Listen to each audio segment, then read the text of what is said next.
Oh man, we already starting off crazy. We here Indie Interview's first podcast. We're here with Mental Health Declassified. Yes, let's do it. Sir. CP and B-Tex, what's up with you guys? How you feeling? We good. Yeah? Glad to have us over here.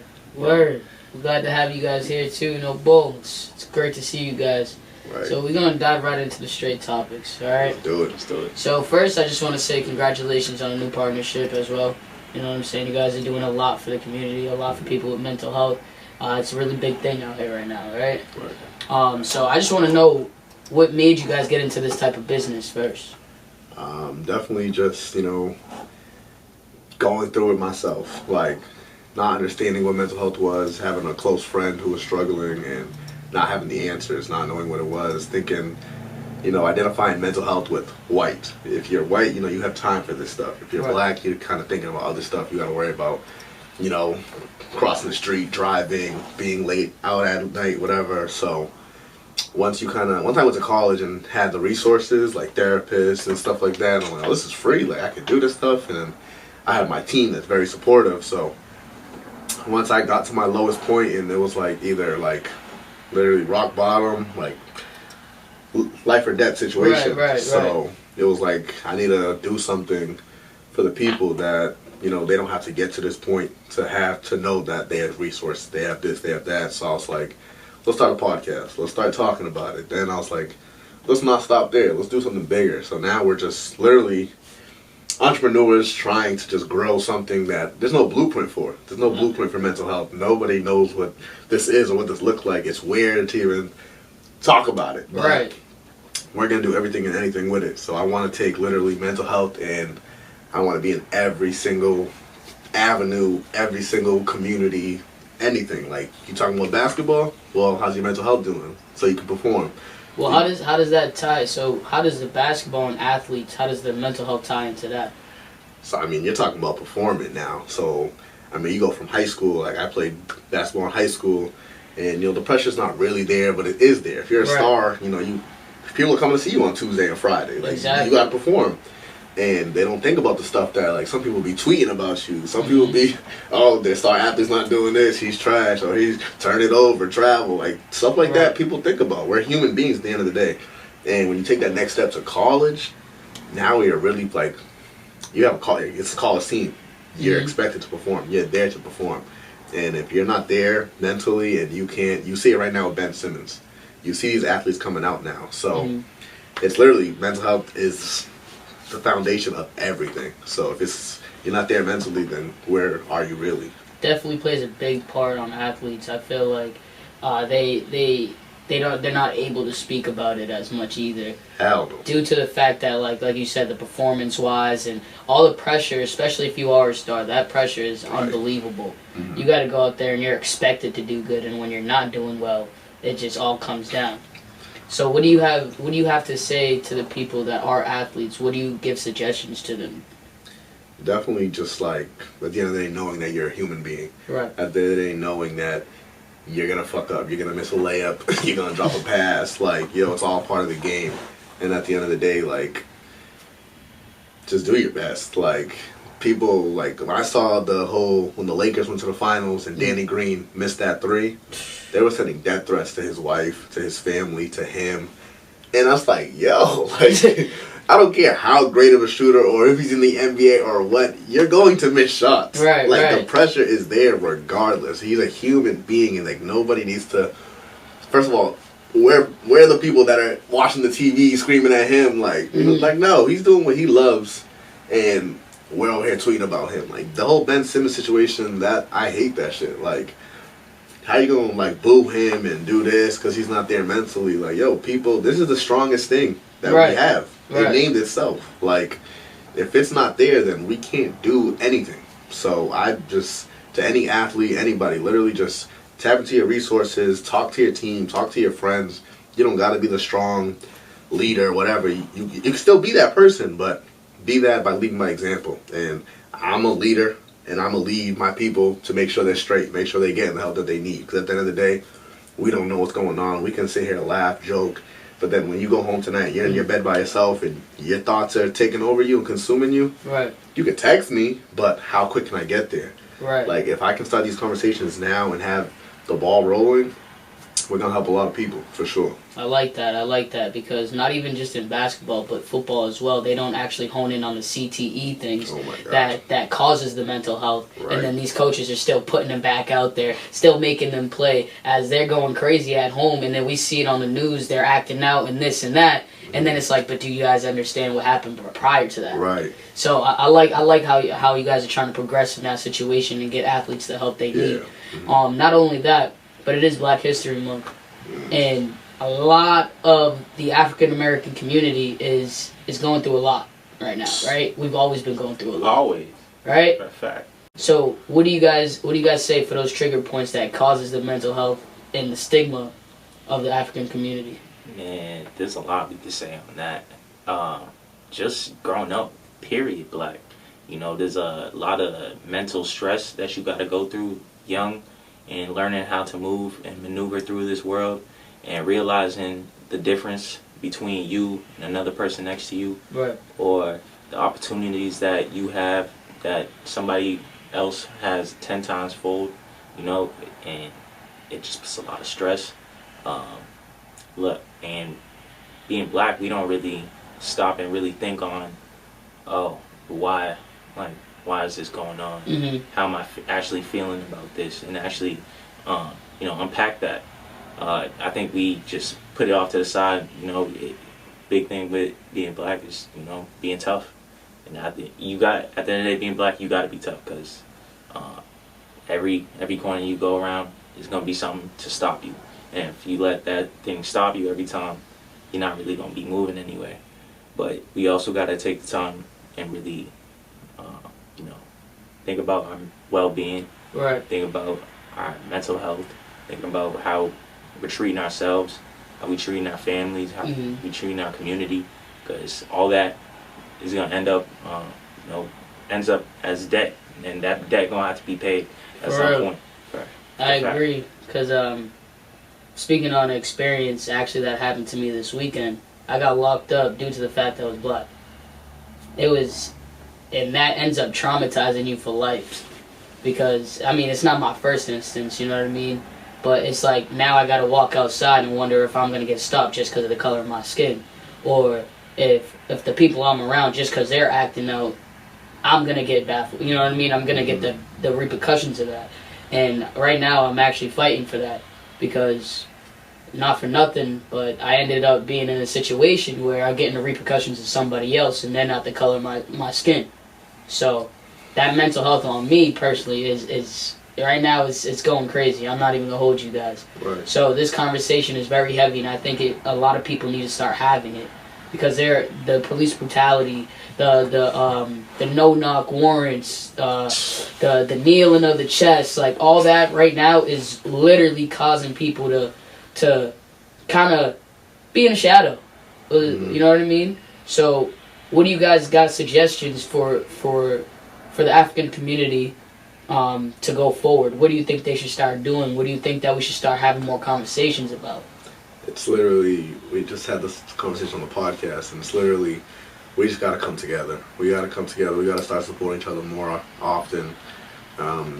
Growing up, it's competition. It's competition with the white who have the privilege, and then we look at each other and it's like, okay, well, we only have a select few options. We got to be rappers, we got to be NBA stars, some kind of athlete, or we're going to be in jail. Mm-hmm. So we kind of compete against each other, and we put each other down. But if we come together, the world doesn't want to see it. Mm-hmm. They don't want us having these conversations. They don't want us at the business tables doing this. They don't want us as entrepreneurs. They don't want this at all, because it's going to be scary. We're so strong. We're so powerful.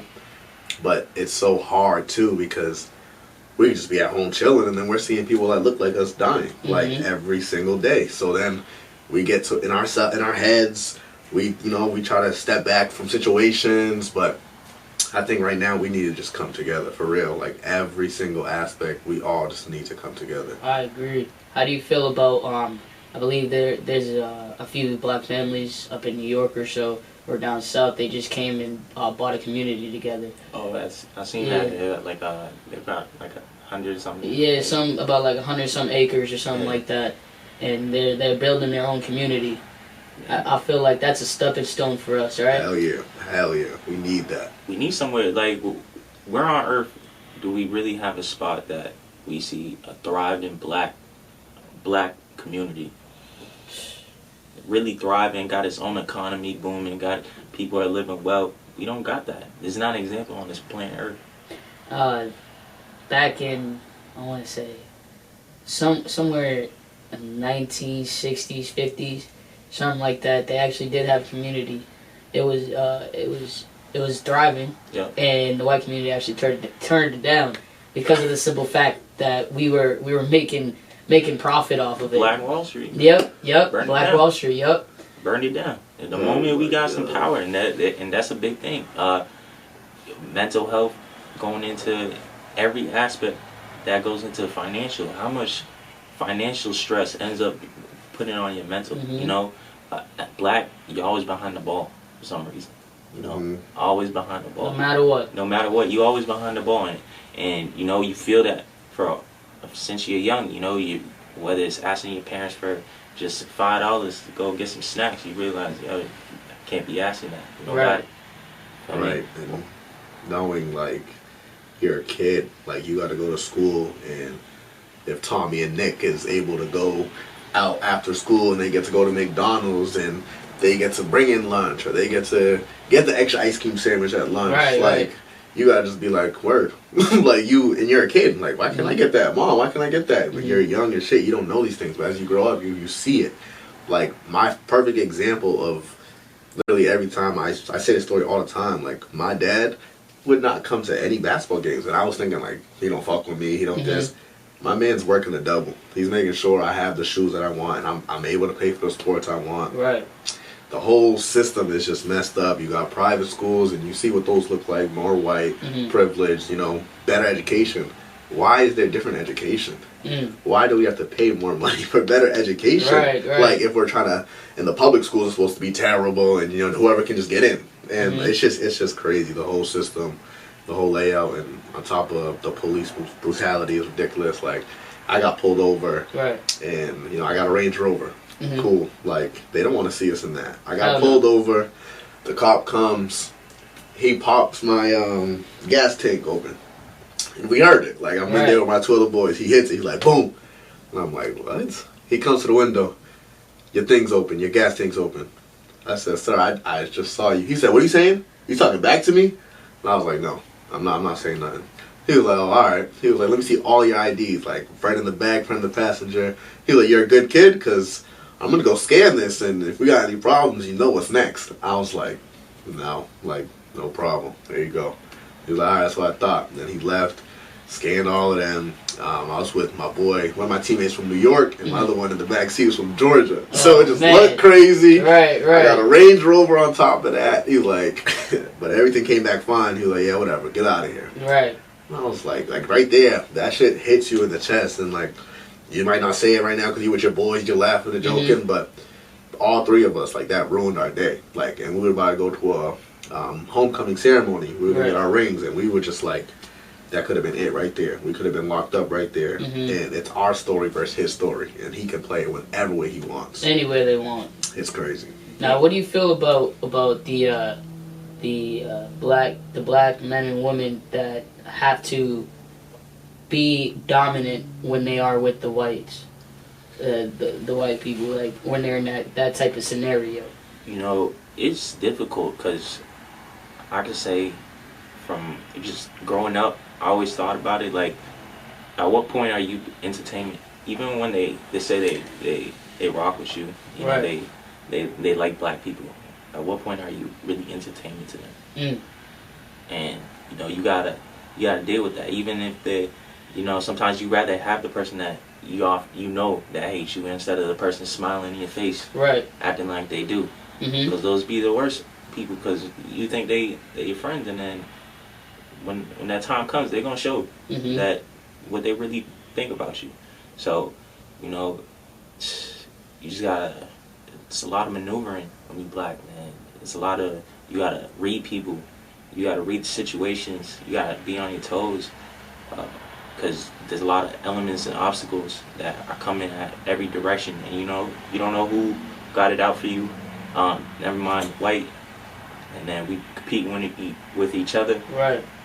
It's, you know. Do you guys think that, like, other people, like, especially in this music industry, how we're killing each other just based off of music? Right. And what block and what street they're from and all this, but at the end of the day, we don't own none of that. Not one black person owns none of that.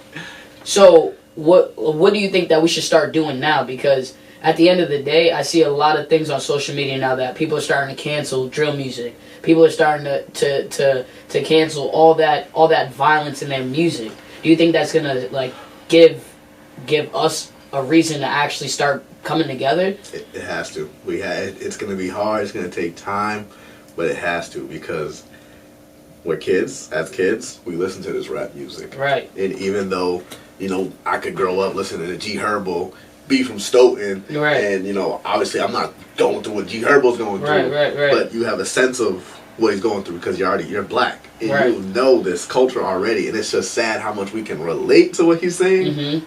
But I haven't even done none of that. Right. I've always been whatever, the good kid. I'm just gonna go to basketball practice. I'm going home, like, strict pin. Like, I'm home. Like, I'm not doing nothing. I'm in the streets. Right. But I literally know, and I see it through friends, through this, through that, and experiences. It's just crazy. But like I said, we just gotta come together and really end all of this, because the white people are watching us on the news and they're like, "Oh, look at them again. Why are we doing Black Lives Matter if they're doing it to themselves?" And right, it's giving them something to talk about. And I just found out the other day that BET was, like, the board for BET is all white men and women. Oh shoot! I never knew that. Didn't Tyler Perry just buy out BET? I don't know. I don't know. I guess I didn't even know that either, though. Like, I just don't know. That is wild. We're literally entertainment. We are animals. We are animals. We are funny. We are loud. We are everything that they just want to look at and laugh at. You got Martin, like, those things, Fresh Prince of LA. Like, that's crazy. I mean, it's something we encourage as a community as well, because if you look at it, the only people who got money or status in our society are entertainers. They dribble a ball, shoot a ball, or they sing, dance, or something like that, or be in movies. While we are, the only currency we've so far tapped into as black people is entertainment. Either entertainment or workforce. No, that's definitely true, because if you look at it, the NFL is very, like, that's a prime example right there. That's new age slavery. Everybody that owns a football team is white. I think there's only, like, one. They're trying to get, like, one or two owners right now. And if you heard about that the coach from Tampa Bay, yep, talking about Belichick and all them, saying that, you know, there's real racism in yep, picking when they're picking coaches, when they're picking owners and stuff. Right. It's really backdooring people. I just watched the Colin Kaepernick thing on Netflix. That was great. That was a great series. He, like, talks about how, like, when they're drafting you, they literally, like, it's like slavery. They're yep, picking their slaves, and, like, all right, wingspan, height, yep, strength. All right, because that's literally what they do. They measure you out. Block. Yep, they measure you out. They see how tall you are, how like fit you are, and all that. And then they're like, "Yep, I want you. I'm gonna buy you for a certain amount of X dollars." Oh yeah. Like, what? Do we not see that as a problem yet? Because look at the Dolphins coach. That was crazy to me. Yeah. Oh my God. That was crazy to me. But we have nothing. Like, this is our ticket. Like, I gotta be good at sports so I can get to college, so I can get a scholarship, so I can do this. And then when I get there, I'm gonna take care of my. We don't think anything more, because this is just what we were put in. It's like, I gotta make this money so I can help my mom, my family, do whatever I gotta do. Mm-hmm. When we get there, we're gonna do whatever. And if we don't perform, we get cut this league, or we're getting death threats, or tweeted about, or talked badly about, and, like, damn, alright, I was just a kid from fucking wherever. So, man, I gotta pull up this tweet really quick. I'm gonna show you guys something. This was something I was like, this is wild. It's crazy, because actually the first thing that just popped up was the video that somebody took of me this week and getting arrested. I was arrested for no reason. That shit was wild. Keep your head up, man. Like, so we were in the bar, and it was actually over a receipt. I asked for a receipt, because they overcharged me. Mm-hmm. Don't get it twisted. I got it. You know what I'm saying? But I'm not gonna pay for something that I know I didn't get. So it ended up that the person I was with was actually fighting for me more than I was fighting for it, because I already know how it's gonna be. So it ended up that they started acting out, and mind you, they're not the same color as me. So I tried to tell them, Joe, just chill. It's gonna escalate, and we don't want that. We're not even in the place that we know of. You know what I mean? So we go out, we go outside, everything de-escalates, 2 cop cruisers pull up. The dude puts the hands on the person I'm with, and I'm like, dog, you gotta chill. So I separate the situation, I go in the corner, and then they turn on the lights. Cop hops out, automatically walks past the person that had was in the entire situation, starts pulling me off the person I'm with, and was like, took out, I don't even know if it was a taser or what, I don't know what he pulled out. All I know is I felt like a heavy thing on my stomach. He said, do you want to be tased in your stomach right now? I said, what? What do you mean? Like, bro, I'm just sitting here. I'm not doing nothing, you know what I mean?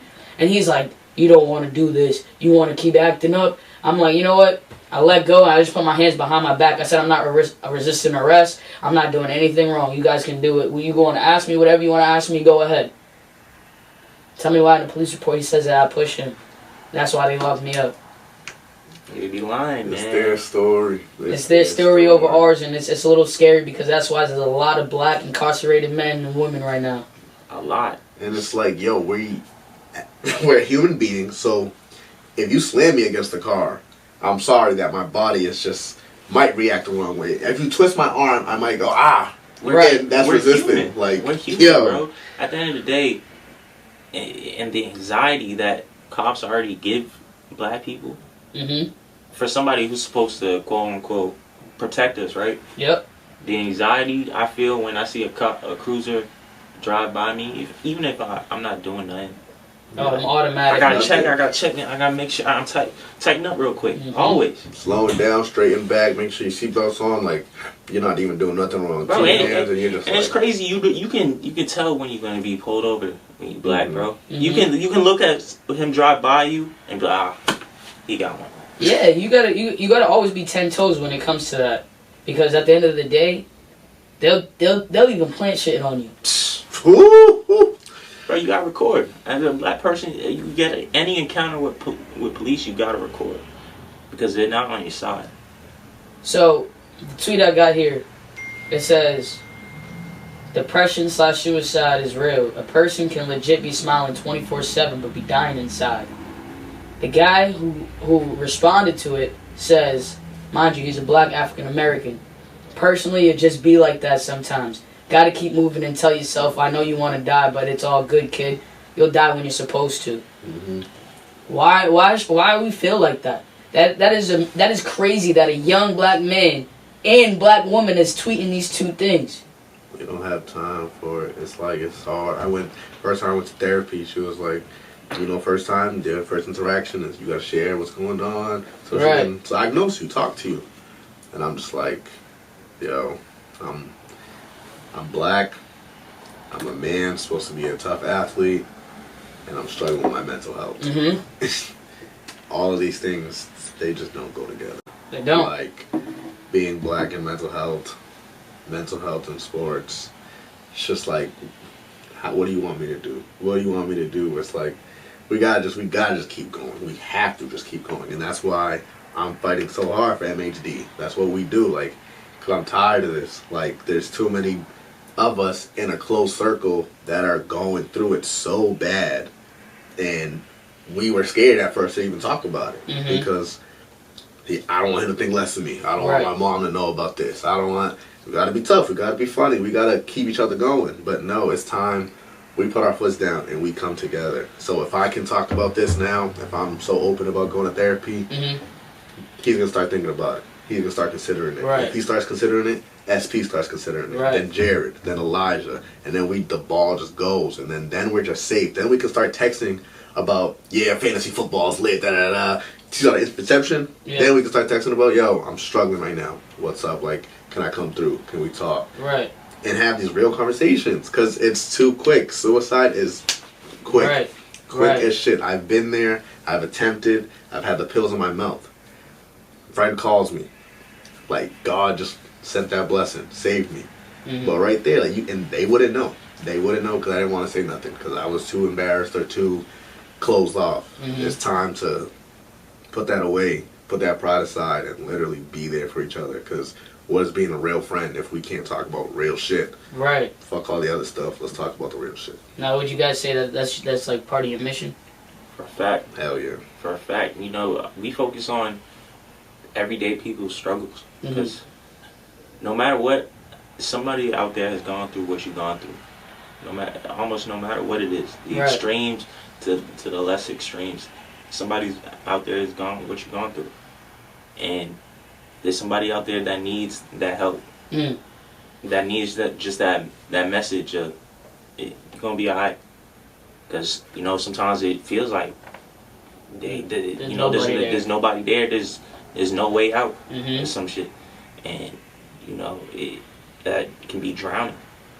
And if you don't got a community around you, somebody was talking to me the other day. Like before for hundreds of years we used to have tribes. Yep. For a reason. You had a group of people. Even if you had your parents, you had a tribe, you had other people in your community to talk to. Give you guidance on some things. Even if you can't talk to your parents about it, go talk to the village elder. Go talk to over there. In the society, civilization, what is that? You don't have anybody to go talk to. The only person you're supposed to go that you got in your life is your parents. And unfortunately, most of our parents ain't got it.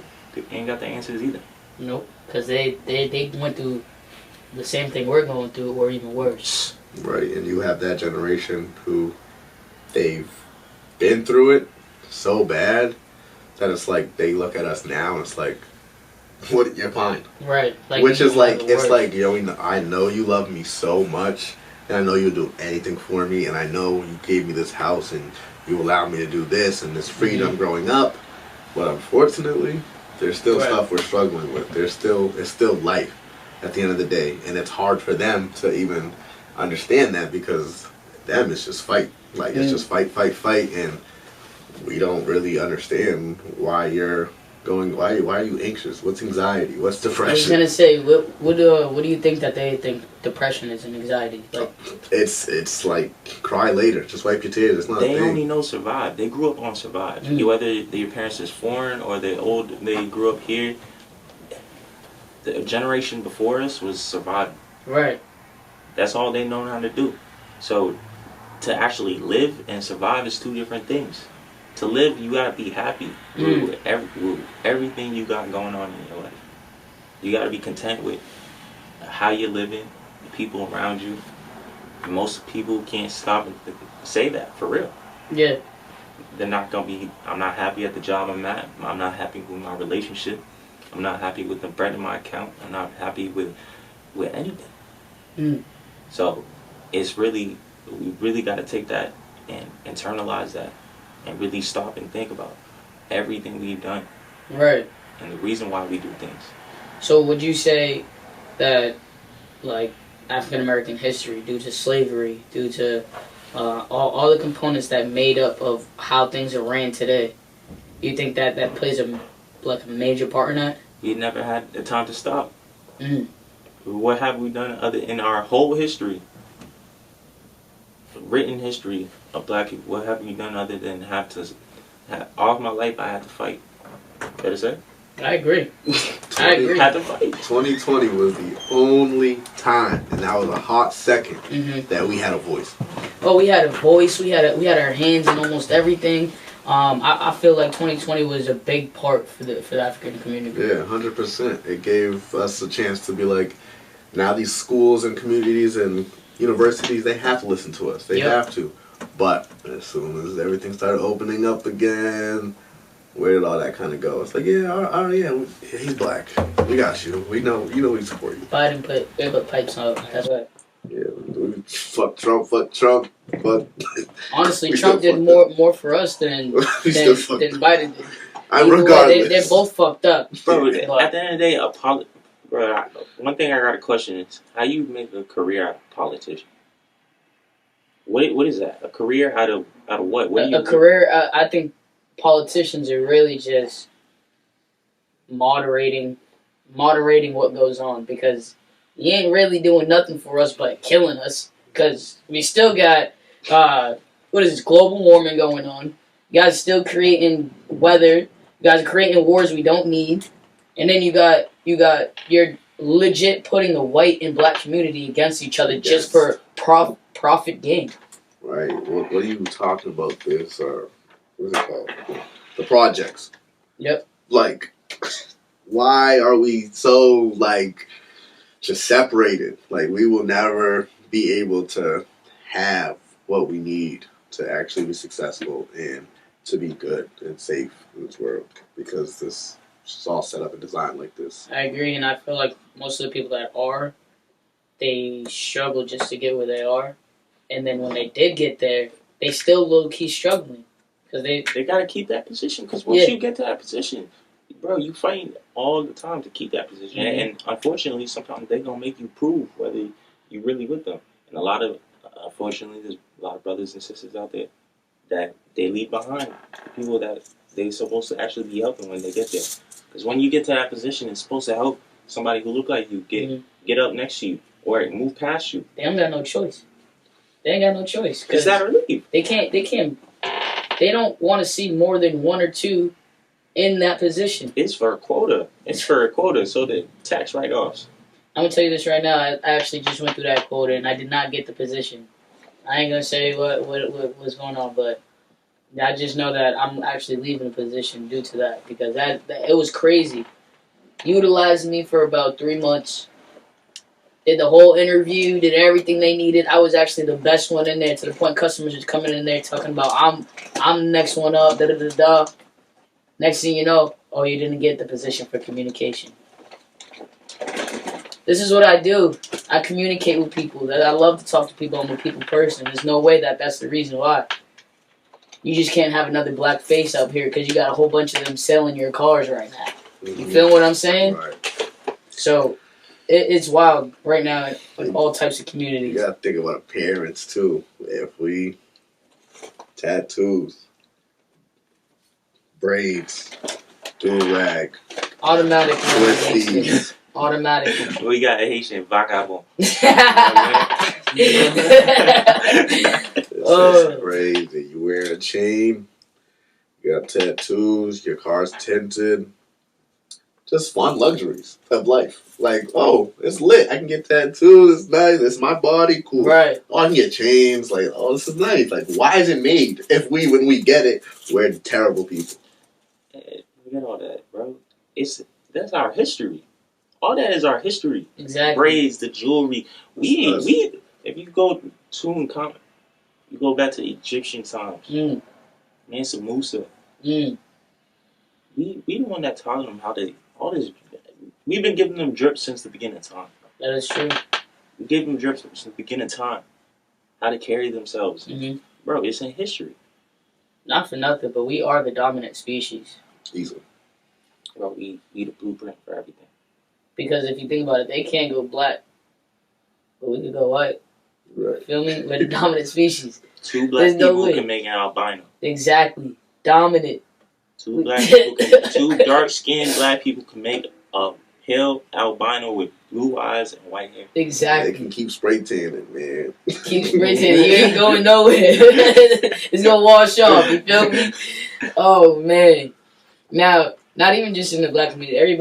Everybody suffers with depression and anxiety. 100%. Now, when it comes to schooling, a lot of kids do suffer with the anxiety of homework and stuff like that. Do you guys think that schools should kind of not take it completely out, but moderate the things that they're actually giving us? Because you can go to college and then they're like, oh, yep, 20-page paper due next week. What? Bro, I got 7 other classes that they want me to do the same thing. Like, yeah, that college stress is crazy for some. I've seen I've always been the type that, like, I'm just gonna do it. Like, somehow, some way, I'm not even gonna think twice about it. I'm gonna get a grade regardless. If it's an A, a B, if it's a D or a C, I'm straight as long as I don't fail it. Right. cool. But I see people firsthand like stress, lose it, like it gets bad for them, and the anxiety is bad, and I feel for those people because like it's a lot. It's really a lot. Growing up, you know, I fortunately my parents put, fortunately and unfortunately, put a lot of emphasis on education and make sure I was doing right in school.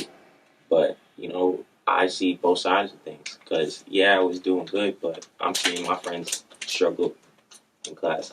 But I'm in honors classes, and I'm seeing the kid with A's. He's stressing to get that A. He's stressing. Feel me? And that's no matter what, you're trying to fit into a mold of a letter grade. That don't quantify what you got up here. Right. Letter grade don't quantify whether you understanding something. Because for me, I know I was just good at regurgitating whatever was in the book or what the teacher said. Go right before class, look at the sheet. I'll put it right on the paper. It's not really learning everything. Some people can't learn like that. Some people can't learn by writing the notes on the board and sitting there for an hour, or especially in college, 2-hour sessions. Oh my God. Bro, I was sleeping all my college time. Yo, CP, you already know how I was getting out, bro. I was knocked out. Hey, but guess what? That's the thing. I was knocked out through my entire school. Like, I'm talking from middle school all the way to college. I was knocked out, but I passed every single grade. Every time. Like, there's no stigma to how you're supposed to learn. And that degree don't got no due date on it. Nope. It don't got, doesn't even say the GPA. Doesn't even have the grades on it. You know, it's just your name. Like, yo, when I tell you 4 years and basketball athletes, whatever, we have to sit first 2 rows. Woo! I'm really like, bro. but like, you making it work. And sometimes you're missing class because you're traveling and you got practice, you got this, and it's like, damn, like, fuck with me on this paper, please. Like, but got it done. Somehow, some way, we got it done. And that's it. It's crazy. It's crazy. The level of that is just unbelievable because, like you said, it's just a name on a paper. But let's say this: it's a name on a paper that you need to work for another man, not even for yourself, to work for another company that you still got to learn how to do, because at the end of the day, they didn't teach us what we trying to go do in the real world. Right. So, what my thing is, we got to find a better way for that. I literally think, like, you know, college is the biggest scam ever. Oh, yeah. I think in our community, too, especially Black, you know, like I said, sports is a ticket. Yeah. And you get there, you do it because of sports. You continue to just, I only went to college because of basketball. If it wasn't that, I would go I don't know. But I'll figure it out. But I think you're asking a 16-year-old, 17-year-old, 18-year-old kid to take out basically a mortgage to go somewhere that they just think they have to go to get a piece of paper because all your friends are doing it. And if you don't do it, like, you're a bum, you're whack, you're a failure. So you got to do it, and then you get there, and then it's just loan after loan after loan. And then you get out, and if you're not a doctor, nurse, or this or that, and you don't have the job right away, now $80,000 we're stressing. Every single month, we're paying $600, $700, $800 to pay back a loan. To pay back something we didn't even think about, but we had to go. And no, we actually are paying for school. You pay taxes, you are paying for school. For something that, real talk, you leave, you still don't know what you're going to do. Yeah. Exactly. If it was like, yo, you're guaranteed a job, this much money off rip, great. But I'm that's here not for the case. That's not you gotta the look at the case. system. It's a system, though. It's the whole system is based on going to school, go get that loan. Now you're going to go get that job. Now you're going to go get another loan, go pay a house, and you're going to do it again. It's a cycle. And as Black people, unfortunately, it hurts us even more because, education is and was still a priority. Right. Education. But we got to start building infrastructures for ourselves. Because right now, education, you're not going to beat a computer right now. Computer knows more than any mind will ever know. And at the touch of, so it's not about necessarily getting it. We have the resources. We do. So it's now about building infrastructure. It's building the cities. It's building the businesses that are ours, that they can't take away from, and that we can help bring to Fortune 500 companies. Shout out to Akon. He's building his own. Hey man, I'm here for it. In Africa, I'm here for it. Bro, I don't know if you guys ever seen the 100. Yeah. You know, Allie, how she got her own little lighthouse, like little whole community. I feel like Akon's coming on some shit like that. It's gonna be some crazy shit. Cause it's not just get your money. It's get your money. We gotta come together. Cause we always gonna be better when we together. Exactly. Cause say you got $1 million, I got $1 million, I got $1 million, you got $1 million. Individually, we might not be able to move how we want. But together, we put in. They're giving us loans for all this to go build companies, go build businesses, and that's helping give jobs to our people. Right. Who we looking out for. They don't want us there because take one of us, we make it to the top, and we're surrounded by the white men, and then we're like, all right, we need someone to fill this position. Oh, I got a guy. Let me go talk to my boy Chris. Yeah, no, not him. Let's go with Johnny. Like it's like they don't want. I mean, and they tell us like, oh, if you go to him, then you're gonna lose his position. Right. And that's where I think the fall off is because some of us are there, but some of us, they don't come back to help. And it's like the being scared of losing your position, trying to help those that you need to help. Again, being entertainment. The job gonna be entertainment for people. That's the struggle we live through all our life. So how do you think we can come out of that? Like as the people, how do you think we can come out of that? Get our minds right. Yep. And get our money right. Unfortunately, money is very powerful in this world. And we gotta be smart about what we're doing. We gotta build businesses. We gotta invest into business, invest into us. Right. And invest in our futures. Start supporting our friends, our local, small businesses. Like, that's as simple as that because I'm over here gonna make a shirt and it's gonna be $30. It's gonna help me get back what I made or did, blah blah blah. I understand you might go find another shirt that's fire for 20 or 50. That's just fire and great, and it's Nike. But why not throw me the 30? Help me out. You know me. Right. And rock my shit. Like that stuff right there is, that's the start. And not for nothing, the stuff that we are buying for $50 to $100 for a shirt or $200 for some jeans, all those are owned by white people that don't even like us. And we just using it to flex on each other. Exactly. Right? To flex on each other, say, yeah, I got it. Oh, you don't got a name brand this? Like, we used to do it as kids. Like, it's crazy. High school's a scary place. It is. You got a kid that walk in with a stain?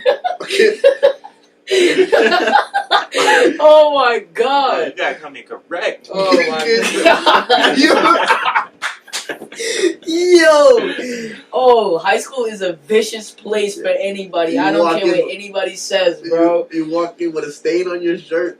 It's a rat. If your eye waters, it's over. Your shoes are dirty. Over. It could take one day. It takes one day to ruin your entire high school reputation. That's it. That is it. Like that. It is sad to say, and we laugh about it, but it's the truth. It's the world's honest truth, man. Like I don't know. I don't even know. And we used to put so much weight on it. Yo, so much weight, and then you realize, bro, none of this shit mean. You get to college and I'm wearing the same sweats 3 days in a row. Don't say something. What? I'm in the pajamas from last night. What? Right, say something. Come on, man. We was just doing the same thing, man. Leave me alone. Right. So it's like I want to say this to all the kids, all the young kids that are watching, or anybody who is watching, and they have nieces, nephews, kids, or whatever. Let them know that it's okay to be them. Don't let anybody else tell you that you got to be like this, you got to be like that. Let them know that it's okay. Secret. Everyone's trying to fit in. Exactly. Everyone. And not everybody. And everybody that's trying to fit in, they not who they're supposed to be or who they want to be, anyways. So be you. Do what you want to do, and don't let anybody tell you anything different. Because in life, you're gonna find people that are gonna hate on you. You're gonna find people that are just gonna do things out of how they feel. You feel me? Like just do what you want to do. That's the secret to your life. That's the secret to how you're gonna be successful. All right. Be yourself, man. you all at the end of the day, you're gonna be stuck with it. Ain't Yep. nobody else gonna be stuck with it. You're gonna be stuck with Exactly. it. The bad choices you made, the good choices you made, whatever. You gotta make sure you owning that. Make sure you're happy with where that's taking you. Yep. Right. And even like one of my boys' songs, he says, "I even pray for my enemies." Like, because at the end of the day, since sophomore year of high school, since the first game I've ever played, I had 30 points. Right. I went home, hopped on Twitter, people tweeting about me. Bro. Girls, dudes, and I just dapped up, Right. tweeting this about me, and I'm just like a young kid. I'm like, why does everyone hate me? I take that. Actually, I used to take that stuff personal. Like, I used to want everyone to like me. I try to help everybody in every single aspect. So like, why are you mad? But now thinking now, like I just said, pray for your enemies. They're going through something that I got people tweeting about me till this day. Yeah, to this day. And I don't react. I don't comment back. Right. I don't say nothing. I always joke, check my resume. Mm. Because you keep doing this, you keep chatting about this. I'm okay. I'm for the community. Right. I'm here to help anybody. Right. For the Four Kings, I'm going to do whatever I got to do to keep that legacy going. MHD for the mental health, I'm out here doing stuff that keep tweeting about me. You just have people keep searching me and keep looking up for me. Like, I love it. Keep looking at my business. You feel me? Keep Success gonna keep rolling. And because, like, not for nothing, all what do they call it? Public relations. So, like, there's no bad publicity. No bad at all. Like, sorry if in high school I did you wrong. I'm sorry if Shorty's got some feelings towards me. I'm sorry. Like, I'm a boy trying to be a man. I have mistakes. I've made mistakes. I've done the wrong things. Right.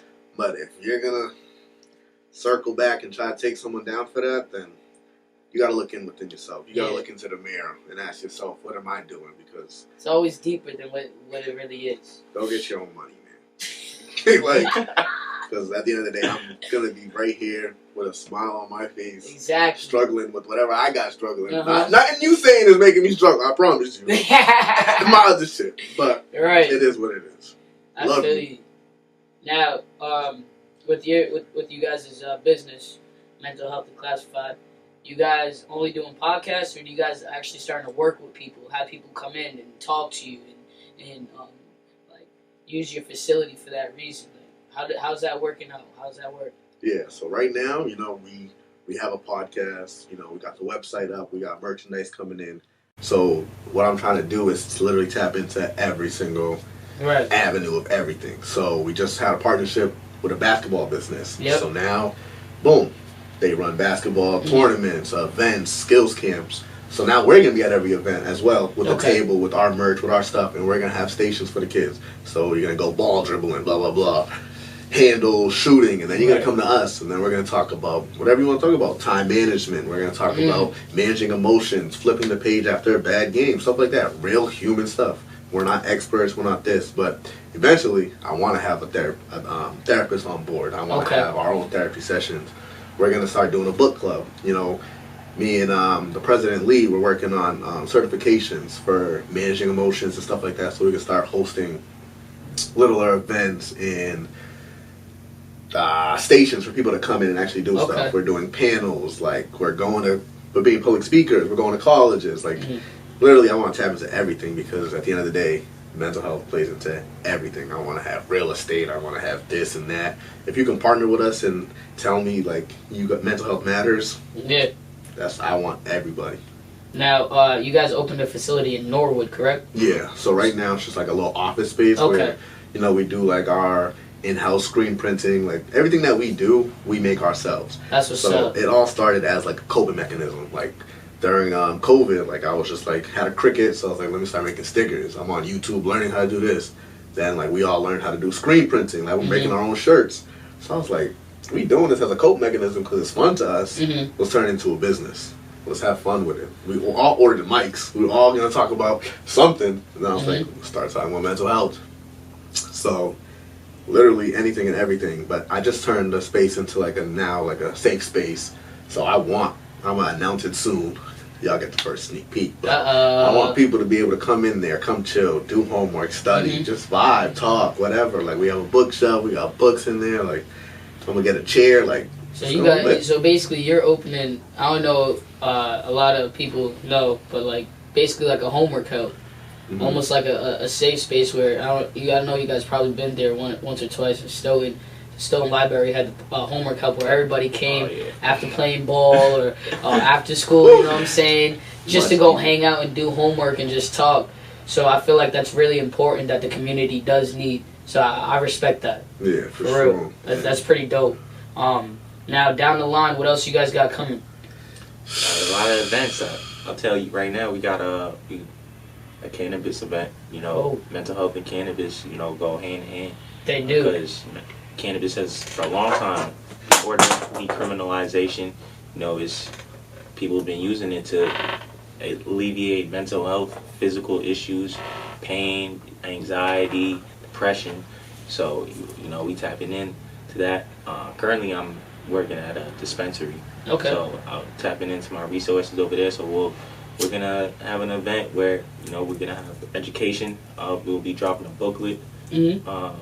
So educating people on what to look for in cannabis, what can actually help them, because I think there's a lot of false narratives out there and people don't actually know what cannabis is or how it can actually help them. And you know, you don't have to smoke it only to get the benefits. You could take tinctures, you could take edibles. There's a whole lot of science behind these things now. So I think there's a lot of benefits, and I think a lot of people can use it. So I've been seeing a lot lately that people have been saying, when does it come to a point that you're not smoking just to smoke? That's a big. This is what we're working on right now. That pamphlet that we're working on, we're collaborating with somebody, and we're gonna literally have the facts on why this strand is gonna be great for your anxiety. Okay. Depression, you know, go this route. And you know, we're not heavy on promoting. We're not heavy. This is not an ad. We're not telling you need this. Right. But if you're gonna do it, we want to make sure you're safe doing it. We don't want you to, because a lot of times peer pressure. High school, you got a circle. Maybe the kid doesn't want to smoke and he does it and he has a bad reaction. Right. What do you do then? What do you do then? You laugh at him because you're bugging out, bro. Chill out, relax. Like, but it's restrained. We've been there. So if we can put this information out there, like, yo, do it responsibly if you're gonna do it. Make sure you know what you're getting into, so parents can actually start looking at these things like, okay, my kid's first of all not a failure because he's smoking. He's not terrible because he's smoking. This is helping him with this, and if you can come with the facts, and because people get your cards for it and stuff, so we're just gonna put that information out there for them and make sure everyone's safe. So also tying into that, so when you are smoking, right? People smoke to smoke. People smoke to cope. But when does it come to that point where like you think that they think it's addictive? Now, is that tying into the mental health type, or is that just? There's definitely that conversation to be had, because unfortunately we tend to abuse things. I agree. Whether it's weed, alcohol, you know, we tend to abuse something, even if it has benefits. Using it too much or not at the correct times can be an impediment instead of actually a benefit. So it's really a difficult line, and you gotta be honest. You gotta have an honest conversation with yourself. You know, you can know whether you're addicted to something. Right. If you can't go without it and you're thinking about it, that means you got somewhat of an issue. I agree. And you know, you gotta realize whether I'm dependent on it as a crutch, and I gotta deal with the issue on why I'm dependent on it as a crutch, because that goes with a lot of reasons why people end up dependent on alcohol and stuff like that. It's not necessarily because they just like the taste of a Hennessy. That shit don't taste good, but all alcohol tastes terrible. I don't care what nobody says. All alcohol is disgusting. Terrible. It's just what tastes better to you, like at that time, and what you can handle. That feeling after. Yeah, and you can finish that bottle and then you're like, all that anxiety and depression's gone because you can't feel nothing. It's not. I'm not saying that's good or the way to do it. It's just because that feeling of just careless and nothing is what people search for. And that goes with food. That goes with alcohol. Some people use alcohol. Some people use drugs. Some people use food. Some people it's a whole lot of this. Some people it's sex. you gotta figure out what you're using.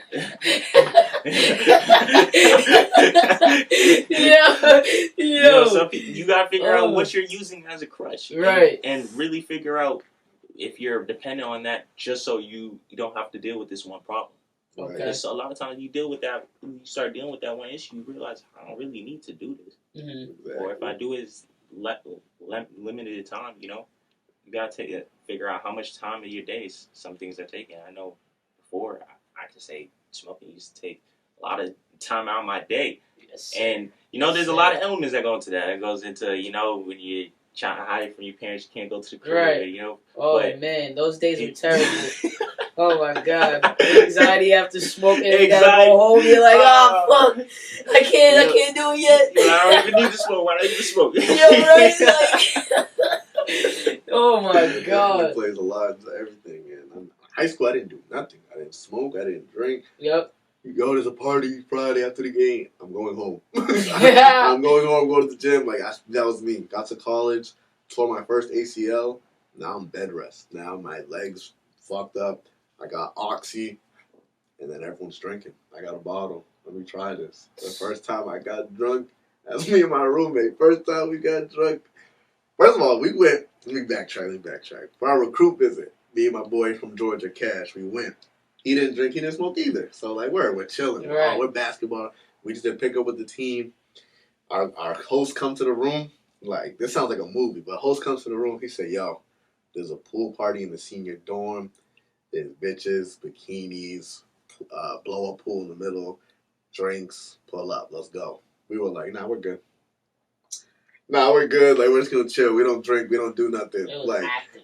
We were literally just like, "Yo, we're just here for basketball." Right. And like, we were so motivated. A couple months in, I get hurt. We're like, "Yo, we're drinking." Me and him, I swear to God, we got drunk the first time. We was running down the street talking about, "I believe I can fly." Oh. Gone. Like, yo, gone out of our minds, drunk as shit. And then, boom, that's when I turned to the bottle. 4 years straight, just drinking. Henny, Ciroc. Anything you pass me, I'm drinking it. And then I didn't start smoking or smoke the first time until I turned like 21. And I known everyone else around. I know people that smoke, so I knew I was safe. Like, starting off, like, one hit, being calm. Like, first time I ever did it, I freaked out. I thought I was gonna die. Like, I gotta go to the hospital. My chest was beating. Yeah, you get that. You get that type of high, man. It's different. So now that's what we're trying to do. You know, for people like me who try because whatever situation's going on, because the stress is too high. Want to make sure you have the answers and right strands and right things, and it's not just peer pressure and you end up in the hospital or in trouble because you can do some stupid stuff.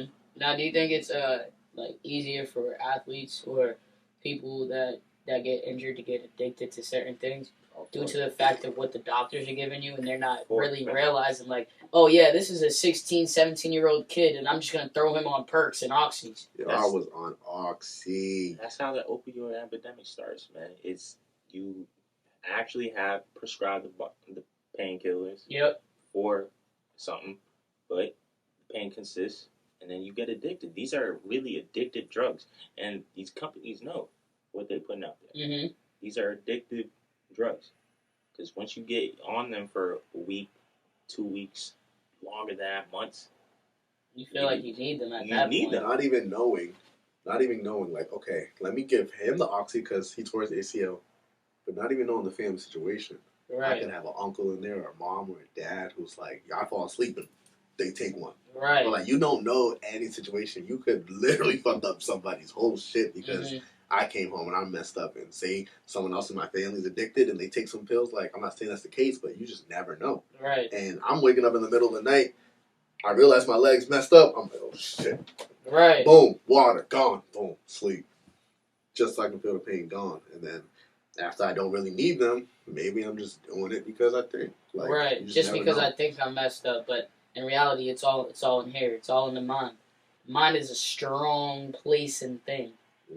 Very strong. You can create, you can destroy, you can build, and that can be, the greatest thing, and can be one of the greatest dangers in the world. Right. Because up here, nobody can can get in there but you. And if you don't want to get out of there, ain't nobody can get you out. Right. A lot of people get addicted to being in a bad place. A lot of people get addicted to the depression.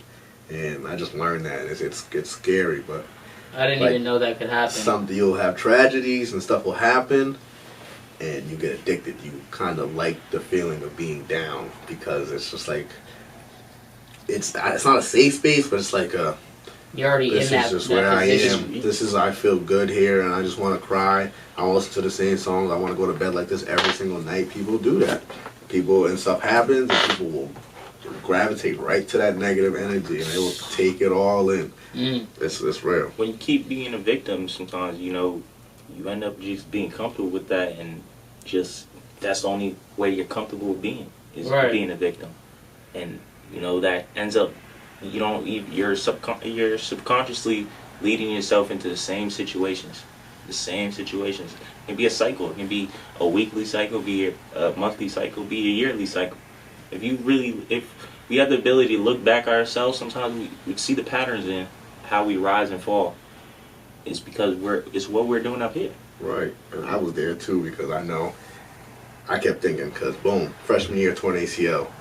I'm young, cool, whatever, I'm going to bounce back. Sophomore year, first game, first scrimmage, 7 threes in a row, I'm back in the starting lineup, boom, last shot, torn my other ACL. Boom, all right, let me get into therapy, let me start doing this. Day before I had to go to therapy, boom, 4 Kings passed away. Boom, so now we're doing that stuff. Junior year, trying to come back, that's when I get diagnosed with depression, anxiety, PTSD. I'm like, what's PTSD? Practice starts, I catch the ball, I'm driving the lane, immediately freeze, drop the basketball, walk off the court. PTSD is now sound, lights, squeaks, everything. Yep. Even men's leagues now. Like even just playing basketball, like the love of my life that I put my whole identity into. Every time I touch it now, I'm just like frozen, freeze. Right. Can't do the same things I want to do. Like I know I can get by you. I know I can score at will. Yep. But I get it and I'm just like, all right, pass. Now, Right. in men's league, I'm just gonna shoot a 3. I might be able to get by you, but I'm not gonna do it. Defensively, I can't keep up. I don't want to. Like I made my body's ready, but in my mind, nah, I'm good. Like I don't want to go through that again. Stuff like that. So then, I used to think something bad's gonna happen. Like, let me not get too excited about this. Yeah. Let me not. Boom. I just got this. Everything's going good right now. Let me not get too excited. Something bad's about to happen. I used to think that like crazy. Like junior year, went to Miami. I'm in a plane. Like, this plane's gonna crash. This plane's gonna think we're gonna get shot in Miami. We're gonna die. Like, I'm going to die. Like, I used to think like that every single day. Something bad's going to happen. I'm gonna get into a car accident. Like, and it's bad. It gets bad. It gets dark. So that's real. I've been there before, so I totally understand what you're talking about, man. And it's a hard place to handle. It's a hard place to get through, and as long as you keep fighting, like. And that goes with the survival we've been talking about this whole podcast. That's us trying to survive. Cause it's gonna keep going until you're ready to break the barrier. Yeah. You feel me? So. And it's something that's never easy for our community as well, because first of all, we have so many personalities. Yep. When we go to school, we're with the people. We can swear. We can do this. We can be free. We go home. There's no swearing. There's no nothing. Make sure you don't reek. Make sure you don't do this. When we go with the boys. Maybe you're this person, like it's and then when you're in front of the professor, that's the on and off switch that everybody has to have. Especially how you doing, sir? Nice to meet you. Like you that interview switch up. Come on. Yes, sir. I'm okay. Thank you very much. I appreciate it. Like straight up, you gotta you gotta be on point on 10 toes. It's not even like you gotta be. You want to be like that. You have to. Sometimes you just have to, because then you're like, if you don't, you just get these looks, and you're like, yo, I know you're gonna give me this look, so I'm gonna have to play that part, because I don't want to put myself in a position where I have to mentally always have to be like, fuck.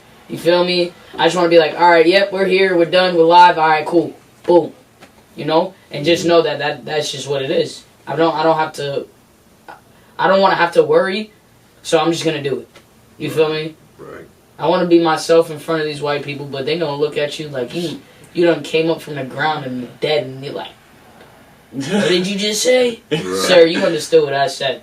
You just didn't want to interpret what I said because you think that, you know what I mean? It's just wild how people think and how people move, and they're not in that other community or that culture. Even just speaking properly or doing this, you're doing good. You're acting white. Right. We used to do it to each other. Like, stop acting white. Like, like chill out, bro. You know you don't be talking like that. Right. But that's what we were taught, and that's the only way we knew how to get to the top. But right. We're here to rewrite all that stuff and take over. It's time for us to rewrite history, fellas. It's time for us to put our foot down. It's time for us to actually get busy, right? Hell yeah. Sure. Hey, mental health declassified, CP, B-Tex, we're here, right? Yeah. We're gonna take over the world. Outside, the world. One conversation at a time. Real life stories. If you can relate to my story, and I can get my boy to start speaking on his story, then you can get your boy to start. It's just gonna trickle down, and it's gonna create a safe space and allow people to actually open up when they want, how they want, and that's what we need in this world. We need to come together for sure. So check us out. Mental Health Declassified. We got a podcast. Check out any interviews. Come by the studio. Just tap in. Instagram, Twitter, TikTok. Tap in on the podcast on all platforms, Spotify, iTunes, whatever. Come listen. Come share your story. Come interact, because people out there been through what you've been through. Right. And we just trying to help people get the tools to help deal with those problems, and spread the message and help the next person, because it's a community thing. We're here to fight, not just survive. You heard? We are out. Thank you, fellas, again. Shout out A&S Studios, Indie Interviews, Mental Health Declassified. We out of here. Peace.